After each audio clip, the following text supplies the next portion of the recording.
Assalamualaikum warahmatullahi wabarakatuh. Bapak Ibu yang dirahmati Allah, alhamdulillah kita masih berada di suasana bulan Ramadan, dan di tengah-tengah bulan Ramadan inilah dorongan kita untuk beramal soleh kaum muslimin sangat luar biasa.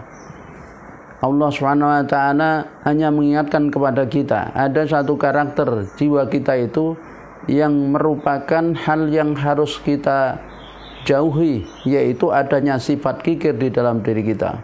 Allah Subhanahu wa taala berfirman, wa ukhdiratil anfusus suh, dan jiwa manusia itu menurut tabiatnya adalah kikir.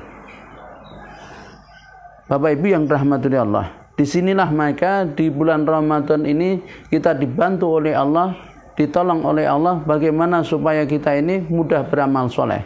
Ketika Allah memberitahukan kepada Rasulnya, idza jaa ramadhanu futihat abwabul jannah wa ghuliqat abwabun nar wa sudifatis syayatin.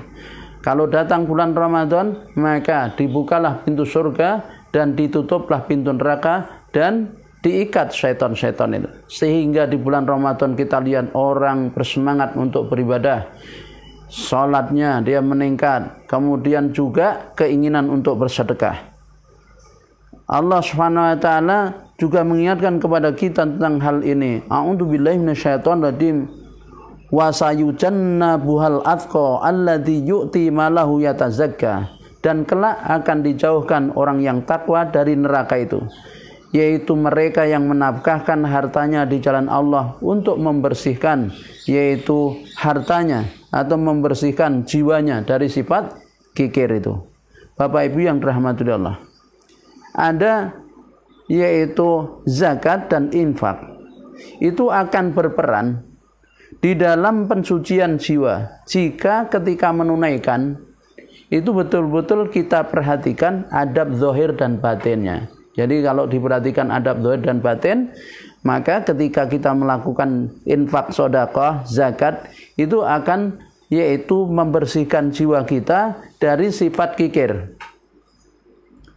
Syarat zahir dan batin zakat itu ya adalah yang pertama, niat Bapak Ibu. Jadi terkait dengan syarat-syarat zahir dan batin ini dalam menunaikan zakat, yang pertama adalah niat.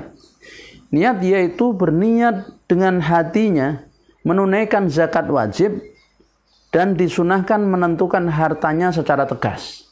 Jadi mana yang harus dizakati. Dan yang kedua Bapak Ibu, bersegera setelah mencapai haul. Jadi kalau sudah sampai haulnya itu segera jalankan. Ini zakat tidak boleh diakhirkan. Ya, setelah sholat Idul Fitri untuk zakat fitrah boleh. Ya, jadi harus segera. Oleh karenanya di tengah-tengah bulan Ramadan ini kita segera menjalankan.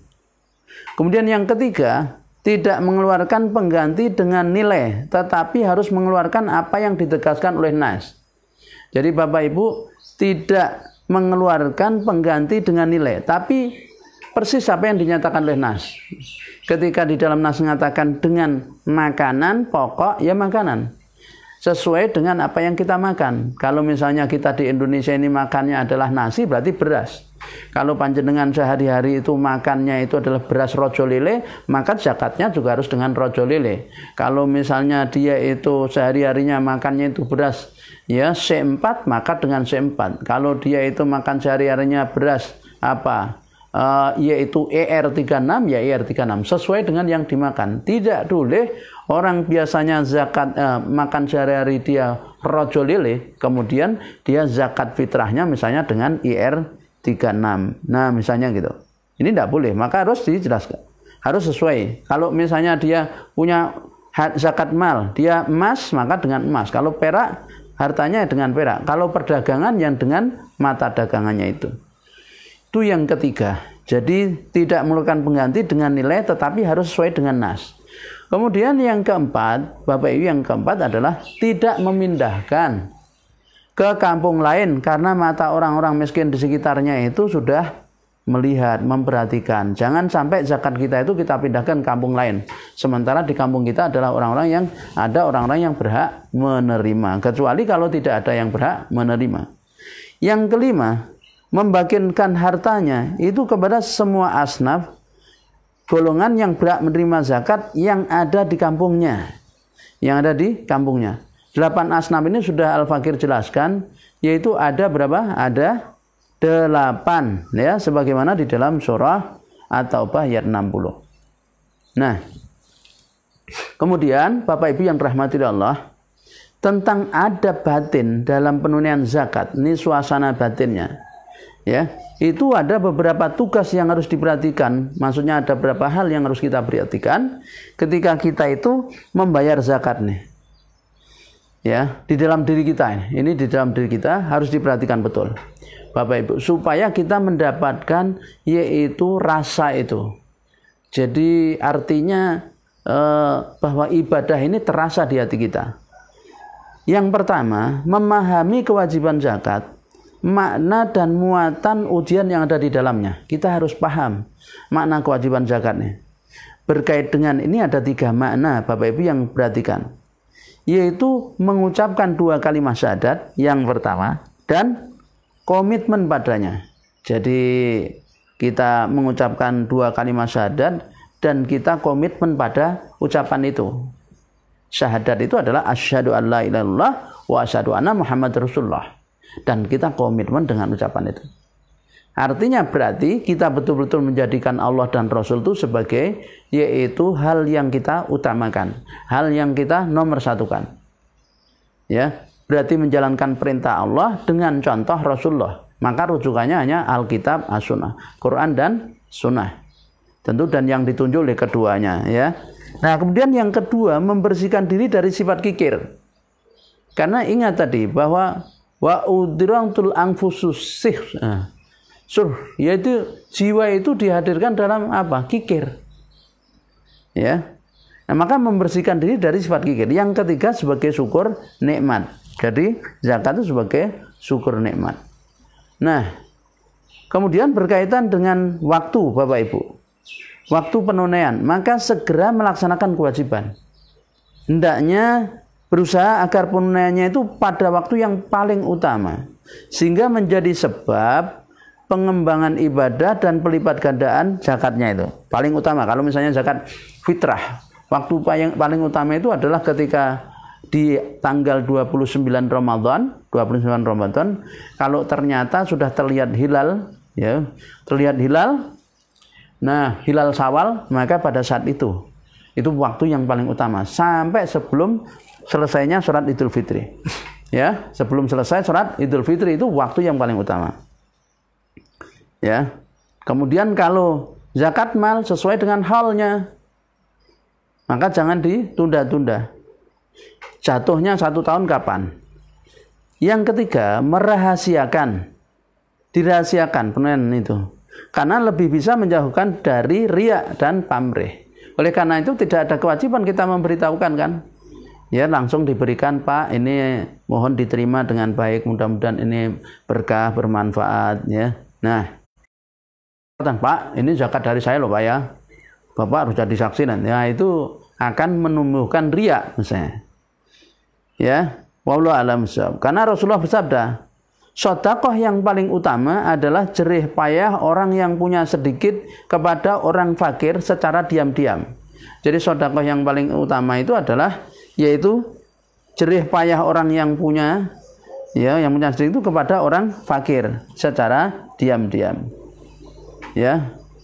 Bapak Ibu, ada 7 golongan. Ini kenapa harus disembunyikan itu lebih utama? Karena ada 7 golongan yang akan mendapatkan naungan pada hari tidak ada naungan kecuali naungan Allah. Salah satunya adalah orang yang bersedekah secara rahasia, sehingga tangan kirinya tidak tahu apa yang diberikan oleh tangan kanannya. Ya, tidak tahu apa yang diberikan oleh tangan kanannya. Demikian juga karena di dalam firman-Nya surah Al-Baqarah, yaitu ayat 271. Allah Subhanahu wa taala berfirman, A'udzubillahi minasyaitonirrajim. Bismillahirrahmanirrahim. Ayat 271. Jadi Allah katakan di situ, in tubdu shadaqati fa ni'ma hiya. In tubdu shadaqati fa ni'ma hiya. Jika kalian tampakkan sedekah itu fa ni'ma hiya, baik dia. Wa in tuhfuha wa tu'tuhal fuqara'i fahuwa khairul lakum. Tapi jika kalian sembunyikan sedekah itu dan kalian berikan kepada al-fuqara, orang yang membutuhkan, fahuwa khairul lakum, itu lebih baik bagi kalian. Ditampakkan baik, disembunyikan lebih baik. Ya. Disembunyikan lebih baik bagi kalian. Karena apa? Wa yukaffiru ankum min sayiatikum. Allah akan hapus atas kalian kesalahan-kesalahan kalian. Wallahu bima ta'maluna khabir. Tidak perlu diumumkan, tidak perlu ditampakkan. Allah sudah tahu apa yang kita perbuat. Nah, kemudian Bapak Ibu, yang keempat, menampakkan itu bila diyakini, diduga kuat dengan menampakkan tersebut, mendorong orang lain untuk mencontoh dirinya, mengikutinya. Ya. Jadi kalau dengan ditampakkan itu ternyata orang lain terdorong, ini terutama bagi tokoh-tokoh masyarakat yang memang menjadi contoh, itu lebih baik ditampakkan. Jadi ada yang disembunyikan tapi lebih banyak ditampakkan karena supaya menjadi contoh. Karena memang dia menjadi contoh, maka akan banyak yang mengikuti. Ya, sebagaimana yang Allah katakan, in tubdu shadaqati fa ni'mah ya. Jika kalian tampakkan sedekah itu juga baik. Dia baik. Apalagi itu tadi ya, kalau dia tokoh. Tapi kalau misalnya dia itu orang biasa, ya, tidak dikenal, maka disembunyikan adalah lebih baik, ya. Dan memang karena lebih menjauhkan dari sifat riya. Ya. Menjauhkan dari sifat riya. Karena juga dalam surah Fatir, jadi di dalam surah Fatir, ya, Allah Subhanahu wa taala itu juga berfirman tentang masalah bahwa kita itu ya diutamakan untuk apa? Yakni menyembunyikan, ya, menyembunyikan apa yang kita perbuat itu. Jadi dan mereka menafkahkan sebagian dari rezeki yang kami anugerahkan kepada mereka dengan diam-diam dan terang-terangan. Ya, ini terjemah dari surah Fatir ayat 29. Nah, kemudian Bapak Ibu yang dirahmati Allah, yang kelima, hal yang juga patut untuk diperhatikan yang kelima adalah tidak merusak sedekahnya dengan mengungkit-ungkit dan menyakiti, ya. Tidak merusak sedekahnya dengan mengungkit-ungkit dan menyakiti. Maka hati-hati ini. Karena kalau kita ungkit-ungkit dan menyakiti itu bisa lenyap, bisa hilang. Ya, karena Allah Subhanahu wa taala telah berfirman, a'udzubillahi minasyaitonir rajim, ya ayyuhalladzina amanu la tubtilu shadaqatikum bil manni wal adza. Ya, wahai orang yang beriman, jangan kalian itu membatalkan amal-amal sedekah kalian bil manni wal adza, dengan mengungkit-ungkit dan menyakiti. Kalladzi yunfiqu malau ria'an nasi, itu seperti orang yang dia menginfakkan hartanya karena riya kepada manusia, ya, wala yu'minu billahi wal yaumil akhir, dan seperti orang yang tidak beriman kepada Allah dan hari akhir. Nah, jadi oleh karenanya ya Bapak Ibu, jangan sampai kita merusak sedekah kita dengan cara mungkit dan menyakiti. Menyakiti itu bisa juga dengan gini, orang disuruh datang kemudian mengambil memberikannya sambil dengan cara yang hina, itu menyakitkan. Ya. Nah, ini adalah sesuatu yang bisa menghilangkan pahalanya, tidak ada apa-apa. Maksudnya tidak mendapatkan apa-apa dari apa yang diperbuat itu.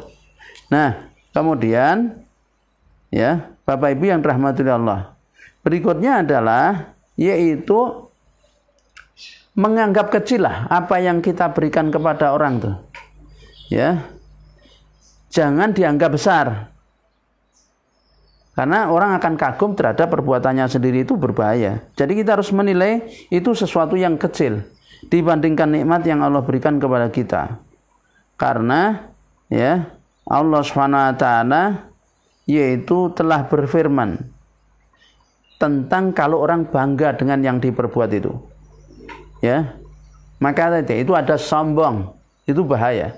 Dan sombong ini adalah sesuatu yang sangat dimurkai oleh Allah Subhanahu wa taala. Allah berfirman, a'udzubillahi minasyaitonir rajim, laqad nasarakumullahu mawatina katsiratin wa yauma hunain id a'jabatkum kasratukum falam tughni ankum syai'an wa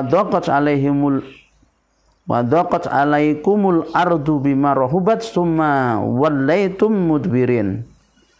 Jadi laqad nasyarakum, dan sungguh benar-benar kami telah menolong kalian, dia Allah telah menolong kalian fi mawatina katsirah, di medan pertempuran yang banyak. Wa yauma Hunain, dan juga pada perang Hunain.